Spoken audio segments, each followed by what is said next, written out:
Question for you, babe. If it ain't love, why does it feel so good?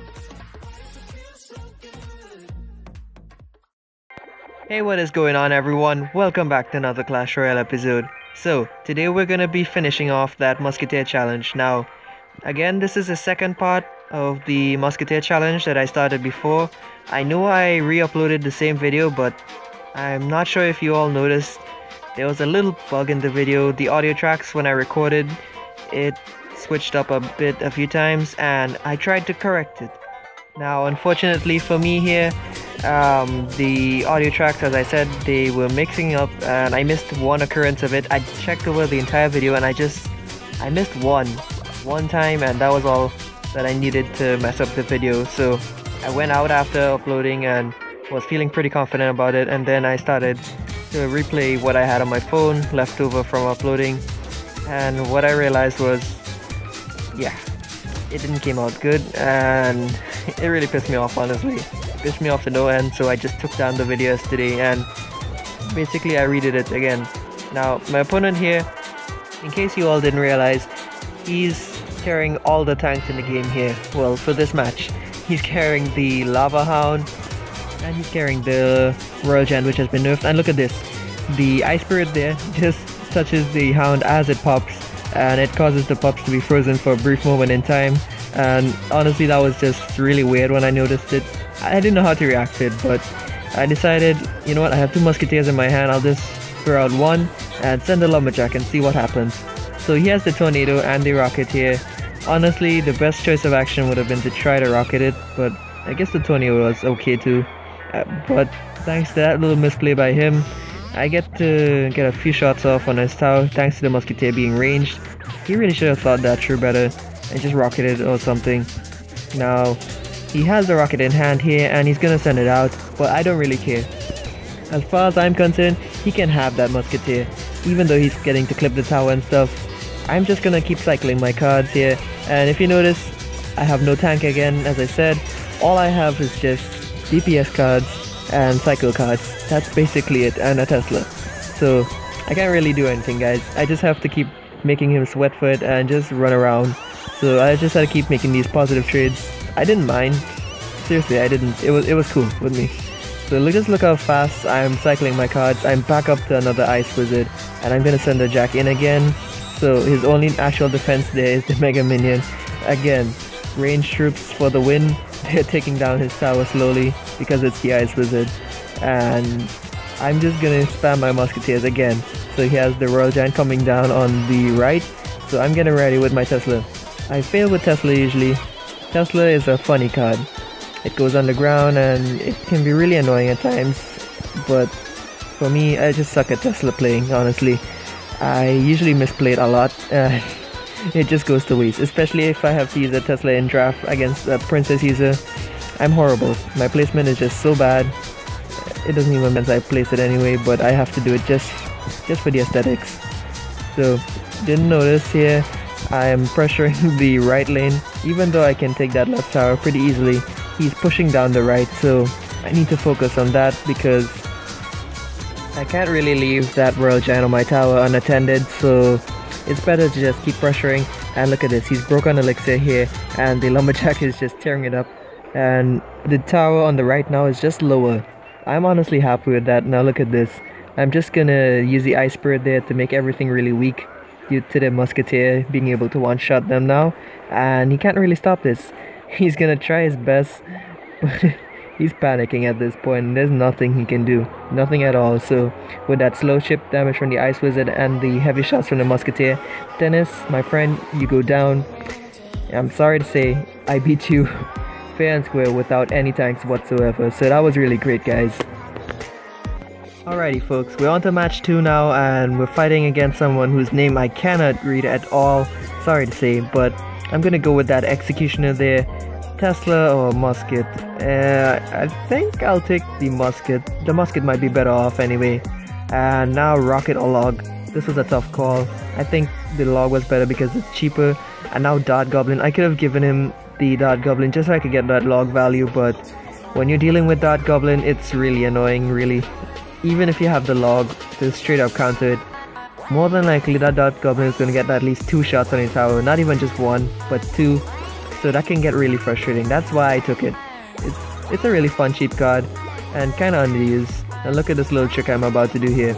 I dropped the skeletons just to tank for it, so it's able to just get a little extra cover there and give me time to really react. It took the witch down so low, I was able to just log it to death. Now, I didn't know he had the princess. I really should have held back on that log, but I didn't want to deal with the witch. So he's getting that princess value there. Well, not really value, but it's just a chance to use the princess. So yeah, he was really in his right to use that princess there when I did log. And now he's just gonna try to stall with the Tesla to protect the princess. But thankfully Dot Goblin range is really great and it was able to kill the princess. But unfortunately for me, that fireball was just value for him. And I'm just gonna cycle. Honestly, skeletons aren't that bad, guys. If you haven't used skeletons in a challenge yet, like in draft especially, try it out. It's not that bad. It can actually counter stuff like a whole goblin barrel at times. You just gotta know what you're gonna do with it. So this is gonna be good value here for me. I'm just gonna log everything and then freeze it. Because look at his hand. I didn't even know this was really his hand because he didn't reveal the P.E.K.K.A. or anything. So I was just able to get that Prince charge shut down and I was really fine with that. Considering the damage I did, it was worth. And look at this, the Dart Goblin. It's able to get a shot on the tower and kill the princess. That was worth for me. So our friend here, he's gonna plant that P.E.K.K.A. and I'm back up to my skeletons. Look how valuable these skeletons are gonna be. Even though he's fireballing that musket, stopping her from shooting for a second, the skeletons are just doing work. I placed the prince just to charge up, but he didn't really do much. In fact, I think that prince got wrecked. And now guys, we're in double elixir where anything can happen, really. Double elixir is the time for comeback, the time for golems to shine and P.E.K.K.As to crush. Double elixir, you have to play really carefully. Even though you're playing faster, I advise you guys, don't rush like a real fool. It's not gonna pay off, at least not according to your deck. If you're playing something like Battle Ram or Hog Rider, maybe it will, but just take your time, guys. It really pays off when you do. So our opponent here, he's raging off his P.E.K.K.A. for defense, and I'm just gonna keep destroying everything he sends with this simple combo with the Mega Minion and the Dot Goblin stuff. It's all gonna just work out really fine in my favor, and I'm back up to that prince. Now look at this, he has the Tesla and the princess. I just logged preemptively and I actually catch that princess there, so rip him. That's just gonna be GG and nothing else he can really do. I'm really sorry for him with that princess though. That was sad. If he had his witch, he'd have had a better chance, but rip him. So that ends the second match and we're on to this third match here. Now we're fighting Delan or Delyan. I think that's how you say it.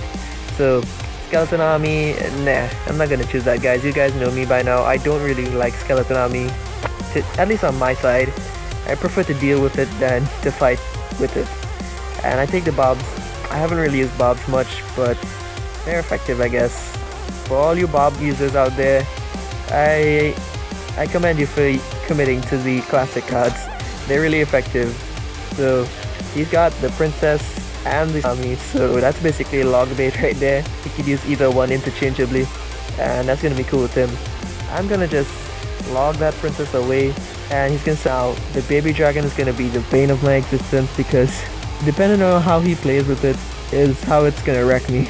And trust me, and I react poorly. Honestly, I reacted really poorly to his push, and I could have done that a lot better, but what am I saying, guys? I'm saying I could have reacted better, but I just played really stupid there.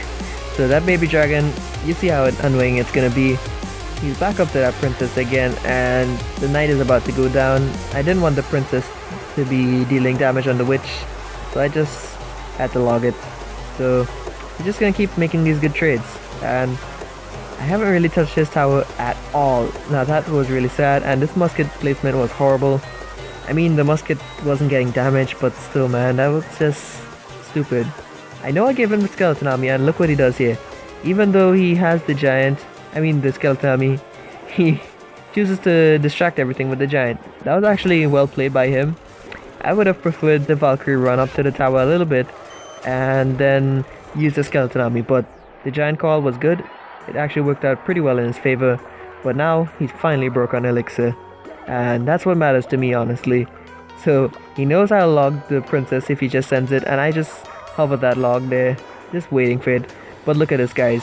The witch and her one skeleton that is assisting the knight, they're just tearing up that tower really fast, and more skeletons join the knight.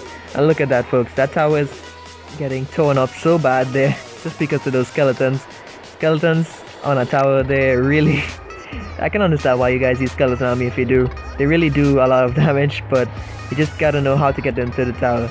Now on my third account, if you would have noticed, I use witch and the miner. Now, it's not because I want the witch behind the miner. What I do is, I prefer to let the skeletons run up with the miner, and just that's actually my push at times. It works out. So look at how low my tower is now. It is practically one lightning away from death, and let me tell you something, guys. If you use the card long enough, you'll tend to learn how it works to your advantage and how it can just mess up. This is gonna be one of those occurrences where you just recall how to troll the opponent using a certain card like lightning. I just dropped these goblins here, and look at this, guys, look at this. He lightnings. So if you look really closely, the tower is at 141 HP, and you know what that means, right, guys? These goblins that I dropped, they have more HP than the tower. So he aimed at the king, which was really dumb, and that pretty much cost him the game there, folks. So that's just gonna be a good game, well played, and let's just get straight into those chest openings. Okay, so we got our first win there, and we're actually flawless at the time. I actually lost once in each of my entries afterwards. So 3 musketeers right off the bat there, and the second win we're gonna get, I think it's 5, yeah, we get 5 musketeers again, so that's 8 so far. Really nice. I just love these challenges. They're giving you so much value just for 3 wins. That's not much, guys. So I'm sure you all can get these 3 wins too. And 8 musketeers again, so that's just gonna be about roughly 16 musketeers for 10 gems. And plus if you get this cool chest, I mean the chest isn't that great, but I mean it's the rewards that lead up to it. That's what matters. Okay, guys, I just wanted to show you all this again. And he's ready with the lightning, but I drop my goblins, and just as the lightning strikes, it goes poi poi poi or whatever you want to say, and he just misses tower. So I can just imagine how he must have been feeling right now. It's probably something like, No, God! No, God, please, no! No! No! No! okay guys, that's gonna be it for today's video, and I'd like to thank you all again for stopping by. I hope you all really enjoy these little stuff I'm adding on, like the music and the little videos at the end or in the beginning sometimes. I'm trying my best to improve the quality and the content so that you all could enjoy it much better. And if you all see anything that I can improve on, feel free to let me know down in the comments below. It's really appreciated. So that's it for today, folks, and thanks again for stopping by. So I hope to see you all in the next one. Peace out, guys.